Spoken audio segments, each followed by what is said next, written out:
28 janvier, Exode chapitre 37, chapitre 38, chapitre 39, chapitre 40. Betsaleel fit l'orge de bois d'acacia, sa longueur était de 2 coudées et demie, sa largeur d'une coudée et demie et sa hauteur d'une coudée et demie. Il la couvrit d'or pur en dedans et en dehors, et il y fit une bordure d'or tout autour. Il fondit pour elle 4 anneaux d'or qu'il mit à ses 4 coins, 2 anneaux d'un côté et 2 anneaux de l'autre côté. Il fit des barres de bois d'acacia et les couvrit d'or. Il passa les barres dans les anneaux sur les côtés de l'arche pour porter l'arche.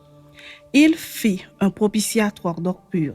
Sa longueur était de 2 coudées et demie et sa largeur d'une coudée et demie. Il fit 2 chérubins d'or. Il les fit d'or battu aux 2 extrémités du propitiatoire. Un chérubin à l'une des extrémités et un chérubin à l'autre extrémité. Il fit les chérubins sortant du propitiatoire à ses 2 extrémités. Les chérubins étendaient les ailes par-dessus, couvrant de leurs ailes le propitiatoire et se regardant l'un l'autre.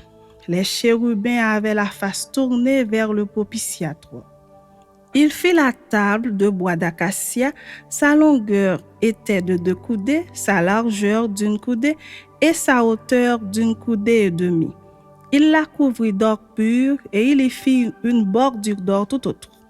Il y fit alentour un rebord de 4 doigts sur lequel il mit une bordure d'or tout autour. Il fondit pour la table 4 anneaux d'or et mit les anneaux aux 4 coins qui étaient à ses 4 pieds. Les anneaux étaient près du rebord et recevaient les barres pour porter la table.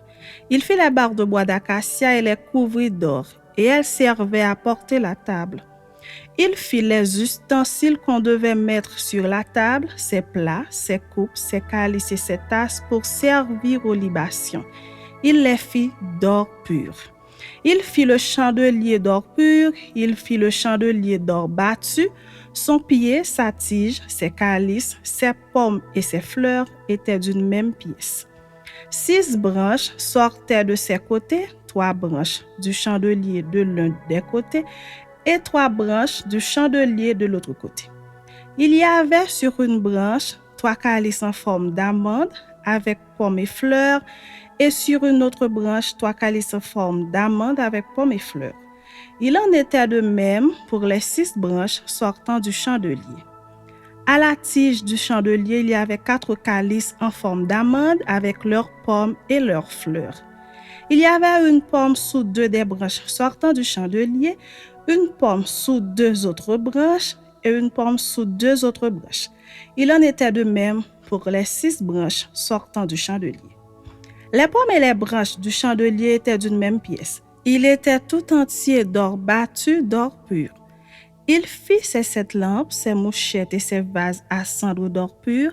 Il employa un talent d'or pur pour faire le chandelier avec tous ses ustensiles. Il fit l'autel des parfums de bois d'acacia. Sa longueur était d'une coudée, sa largeur d'une coudée. Il était carré et sa hauteur était de 2 coudées. Des cornes sortaient de l'autel. Il le couvrit d'or pur, le dessus, les côtés tout autour et les cornes, et il fit une bordure d'or tout autour. Il fit au-dessous de la bordure 2 anneaux d'or aux 2 côtés. Il en mit aux 2 côtés pour recevoir les barres qui servaient à le porter. Il fit des barres de bois d'acacia et les couvrit d'or. Il fit l'huile pour l'onction sainte et le parfum odoriférant pur composé selon l'art du parfumeur. Chapitre 38. Il fit l'autel des holocaustes de bois d'acacia. Sa longueur était de 5 coudées et sa largeur de 5 coudées. Il était carré et sa hauteur était de 3 coudées. Il fit aux 4 coins des cornes qui sortaient de l'autel et il le couvrit d'airain. Il fit tous les ustensiles de l'autel, les cendriers, les pelles, les bassins, les fourchettes et les brasiers. Il fit d'airain tous ces ustensiles. Il fit pour l'autel une grille d'airain en forme de treillis qu'il plaça au-dessous du rebord de l'autel à partir du bas jusqu'à la moitié de la hauteur de l'autel. Il fondit 4 anneaux qu'il mit aux 4 coins de la grille d'airain pour recevoir les barres. Il fit les barres de bois d'acacia et les couvrit d'airain. Il passa dans les anneaux aux côtés de l'autel les barres qui servaient à le porter. Il le fit creux avec des planches. Il fit la cuve d'airain avec sa base d'airain en employant les miroirs des femmes qui s'assemblaient à l'entrée de la tente d'assignation. Il fit le parvis. Du côté du midi, il y avait pour former le parvis des toiles de fin lin retors sur une longueur de 100 coudées avec 20 colonnes posant sur 20 bases d'airain. Les crochets des colonnes et leurs tringles étaient d'argent. Du côté du nord, il y avait 100 coudées de toile avec 20 colonnes et leurs 20 bases d'airain. Les crochets des colonnes et leurs tringles étaient d'argent. Du côté de l'Occident, il y avait 50 coudées de toile avec 10 colonnes et leurs 10 bases. Les crochets des colonnes et leurs tringles étaient d'argent. Du côté de l'Orient, sur les 50 coudées de largeur, il y avait pour une aile 15 coudées de toile avec 3 colonnes et leurs 3 bases, et pour la seconde aile, qui lui correspondait de l'autre côté de la porte du parvis, 15 coudées de toile avec 3 colonnes et leurs 3 bases. Toutes les toiles formant l'enceinte du parvis étaient de fin lin retors. Les bases pour les colonnes étaient d'airain, les crochets des colonnes et leurs tringles étaient d'argent, et leurs chapiteaux étaient couverts d'argent. Toutes les colonnes du parvis étaient jointes par des tringles d'argent. Le rideau de la porte du parvis était un ouvrage de broderie en fil bleu, pourpre et cramoisi et en fin lin retors. Il avait une longueur de 20 coudées et sa hauteur était de 5 coudées, comme la largeur des toiles du parvis. Ces 4 colonnes et leurs 4 bases étaient d'airain, les crochets et leurs tringles étaient d'argent, et leurs chapiteaux étaient couverts d'argent. Tous les pieux de l'enceinte du tabernacle et du parvis étaient d'airain. Voici les comptes du tabernacle d'assignation, révisés d'après l'ordre de Moïse par les soins des Lévites sous la direction d'Ithamar, fils du sacrificateur Ahab. Betsaléel, fils d'Uri, fils de Hur, de la tribu de Juda, fit tout ce que l'Éternel avait ordonné à Moïse. Il eut pour aide Oholiab, fils d'Ahisamach, de la tribu de Dan, habile à graver, à inventer et à broder sur les étoffes teintes en bleu, en pourpre, en cramoisi et sur le fin lin. Le total de l'or employé à l'œuvre pour tous les travaux du sanctuaire, or qui fut le produit des offrandes, montait à 29 talents et 730 cycles selon le cycle du sanctuaire.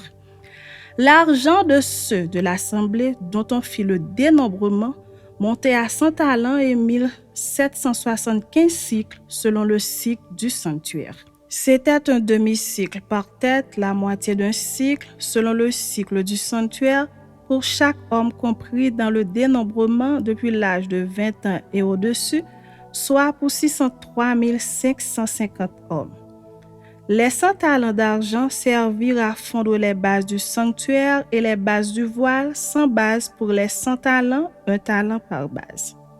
Et avec les 1775 cycles, on fit les crochets et les tringles pour les colonnes et on couvrit les chapiteaux.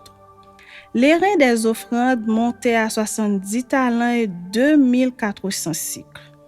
On en fit les bases de l'entrée de la tente d'assignation, l'autel d'airain avec sa grille et tous les ustensiles de l'autel, les bases du parvis tout autour et les bases de la porte du parvis et tous les pieux de l'enceinte du tabernacle et du parvis. Chapitre 39. Avec les étoffes teintes en bleu, en pourpre et en cramoisi, on fit les vêtements d'office pour le service dans le sanctuaire et on fit les vêtements sacrés pour Aaron, comme l'Éternel l'avait ordonné à Moïse. On fit les fautes d'or, de fil bleu, pourpre et cramoisi et de fin lin retors.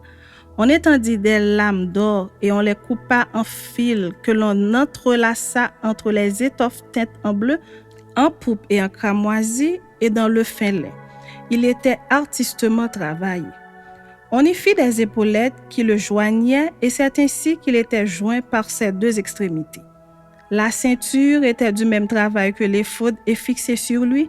Elle était d'or, de fil bleu, pourpre et cramoisi et de fin lin retors, comme l'Éternel l'avait ordonné à Moïse. On entoura de montures d'or des pierres d'onyx sur lesquelles on grava les noms des fils d'Israël comme on grave les cachets. On les mit sur les épaulettes de l'éphod en souvenir des fils d'Israël comme l'Éternel l'avait ordonné à Moïse. On fit le pectoral artistement travaillé du même travail que l'éphod d'or, de fil bleu, pourpre et cramoisi et de fin lin retors. Il était carré. On fit le pectoral double. Sa longueur était d'un empan et sa largeur d'un empan, il était double. On le garnit de 4 rangées de pierres. Première rangée, une sardoine, une topaze, une émeraude. Seconde rangée, une escarboucle, un saphir, un diamant. Troisième rangée, une opale, une agate, une améthyste. Quatrième rangée, une chrysolite, un onyx, un jaspe. Ces pierres étaient enchâssées dans leur monture d'or. Il y en avait 12 d'après les noms des fils d'Israël. Elles étaient gravées comme des cachets, chacune avec le nom de l'une des 12 tribus. On fit sur le pectoral des chaînettes d'or pur, tressées en forme de cordon. On fit 2 montures d'or et 2 anneaux d'or et on mit les 2 anneaux aux 2 extrémités du pectoral. On passa les 2 cordons d'or dans les 2 anneaux aux 2 extrémités du pectoral. On arrêta par-dedans les bouts des 2 cordons aux 2 montures placées sur les épaulettes de l'éphod. On fit encore 2 anneaux d'or que l'on mit aux 2 extrémités du pectoral sur le bord intérieur appliqué contre l'éphod. On fit 2 autres anneaux d'or que l'on mit au bas des 2 épaulettes de l'éphod sur le devant, près de la jointure, au-dessus de la ceinture de l'éphod. On attacha le pectoral par ses anneaux aux anneaux de l'éphod avec un cordon bleu, afin que le pectoral fût au-dessus de la ceinture de l'éphod et qu'il ne pût pas se séparer de l'éphod comme l'Éternel l'avait ordonné à Moïse. On fit la robe de l'éphod tissée entièrement d'étoffe bleue. Il y avait au milieu de la robe une ouverture comme l'ouverture d'une côte de maille, et cette ouverture était bordée tout autour afin que la robe ne se déchirât pas. On mit sur la bordure de la robe des grenades de couleur bleue, pourpre et cramoisi en fil retors. On fit des clochettes d'or pur et on mit les clochettes entre les grenades sur tout le tour de la bordure de la robe entre les grenades. Une clochette et une grenade, une clochette et une grenade sur tout le tour de la bordure de la robe pour le service comme l'Éternel l'avait ordonné à Moïse. On fit les tuniques de fin lin tissées pour Aaron et pour ses fils. La tiare de fin lin et les bonnets de fin lin servant de parure, les caleçons de lin de fin lin retors. La ceinture de fin lin retors brodée et de couleur bleue, pourpre et cramoisi comme l'Éternel l'avait ordonné à Moïse. On fit d'or pur la lame, diadème sacré, et l'on y écrivit comme on grave un cachet, sainteté à l'Éternel. On l'attacha avec un cordon bleu à la tiare en haut comme l'Éternel l'avait ordonné à Moïse. Ainsi furent achevés tous les ouvrages du tabernacle de la tente d'assignation. Les enfants d'Israël firent tout ce que l'Éternel avait ordonné à Moïse, ils firent ainsi. On amena le tabernacle à Moïse, la tente et tout ce qui en dépendait, les agrafes, les planches, les barres, les colonnes et les bases, la couverture de peau de bélier teinte en rouge, la couverture de peau de dauphin et le voile de séparation, l'arche du témoignage et ses barres et le propitiatoire, la table, tous ses ustensiles et les pains de proposition, le chandelier d'or pur, ses lampes, les lampes préparées, tous ses ustensiles et l'huile pour le chandelier, l'autel d'or, l'huile d'onction et le parfum odoriférant et le rideau de l'entrée de la tente. L'autel d'airain, sa grille d'airain, ses barres et tous ses ustensiles, la cuve avec sa base. Les toiles du parvis, ses colonnes, ses bases et le rideau de la porte du parvis, ses cordages, ses pieux et tous les ustensiles pour le service du tabernacle, pour la tente d'assignation. Les vêtements d'office pour le sanctuaire, les vêtements sacrés pour le sacrificateur Aaron et les vêtements de ses fils pour les fonctions du sacerdoce. Les enfants d'Israël firent tous ces ouvrages en se conformant à tous les ordres que l'Éternel avait donnés à Moïse. Moïse examina tout le travail, et voici, il l'avait fait comme l'Éternel l'avait ordonné, il l'avait fait ainsi, et Moïse les bénit. Chapitre 40. L'Éternel parla à Moïse et dit: Le premier jour du premier mois, tu dresseras le tabernacle, la tente d'assignation. Tu y placeras l'arche du témoignage et tu couvriras l'arche avec le voile. Tu apporteras la table et tu la disposeras en ordre. Tu apporteras le chandelier et tu en arrangeras les lampes. Tu placeras l'autel d'or pour le parfum devant l'arche du témoignage et tu mettras le rideau à l'entrée du tabernacle. Tu placeras l'autel des holocaustes devant l'entrée du tabernacle de la tente d'assignation. Tu placeras la cuve entre la tente d'assignation et l'autel et tu y mettras de l'eau. Tu placeras le parvis alentour et tu mettras le rideau à la porte du parvis. Tu prendras l'huile d'onction, tu enroindras le tabernacle et tout ce qu'il renferme et tu le sanctifieras avec tous ses ustensiles et il sera saint. Tu oindras l'autel des holocaustes et tous ses ustensiles et tu sanctifieras l'autel et l'autel sera très saint. Tu oindras la cuve avec sa base et tu la sanctifieras.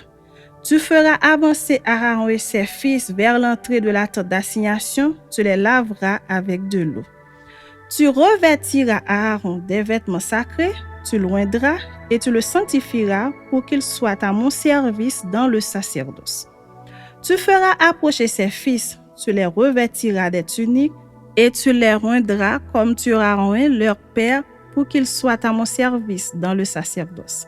Cette onction leur assurera à perpétuité le sacerdoce parmi leurs descendants. Moïse fit tout ce que l'Éternel lui avait ordonné, il fit ainsi. Le premier jour du premier mois de la seconde année, le tabernacle fut dressé. Moïse dressa le tabernacle, il en posa les bases, plaça les planches et les barres et éleva les colonnes. Il étendit la tente sur le tabernacle et il mit la couverture de la tente par-dessus, comme l'Éternel l'avait ordonné à Moïse. Il prit le témoignage et le plaça dans l'arche, il mit les barres à l'arche et il posa le propitiatoire au-dessus de l'arche. Il apporta l'arche dans le tabernacle, il mit le voile de séparation et il en couvrit l'arche du témoignage comme l'Éternel l'avait ordonné à Moïse. Il plaça la table dans la tente d'assignation au côté septentrional du tabernacle en dehors du voile. Et il y déposa en ordre les pains devant l'Éternel comme l'Éternel l'avait ordonné à Moïse. Il plaça le chandelier dans la tente d'assignation en face de la table au côté méridional du tabernacle. Et il en arrangea les lampes devant l'Éternel comme l'Éternel l'avait ordonné à Moïse. Il plaça l'autel d'or dans la tente d'assignation devant le voile. Et il y fit brûler le parfum odoriférant comme l'Éternel l'avait ordonné à Moïse. Il plaça le rideau à l'entrée du tabernacle. Il plaça l'autel des holocaustes à l'entrée du tabernacle de la tente d'assignation. Et il offrit l'holocauste et l'offrande comme l'Éternel l'avait ordonné à Moïse. Il plaça la cuve entre la tente d'assignation et l'autel et il y mit de l'eau pour les ablutions. Moïse, Aaron et ses fils s'y lavèrent les mains et les pieds. Lorsqu'ils entrèrent dans la tente d'assignation et qu'ils s'approchèrent de l'autel, ils se lavèrent comme l'Éternel l'avait ordonné à Moïse. Il dressa le parvis autour du tabernacle et de l'autel et il mit le rideau à la porte du parvis. Ce fut ainsi que Moïse acheva l'ouvrage. Alors la nuée couvrit la tente d'assignation et la gloire de l'Éternel remplit le tabernacle. Moïse ne pouvait pas entrer dans la tente d'assignation parce que la nuée restait dessus et que la gloire de l'Éternel remplissait le tabernacle. Aussi longtemps que durait leur marche, les enfants d'Israël partaient quand la nuée s'élevait de dessus le tabernacle. Et quand la nuée ne s'élevait pas, ils ne partaient pas jusqu'à ce qu'elle s'élevât. La nuée de l'Éternel était de jour sur le tabernacle et de nuit il y avait un feu aux yeux de toute la maison d'Israël pendant toute leur marche.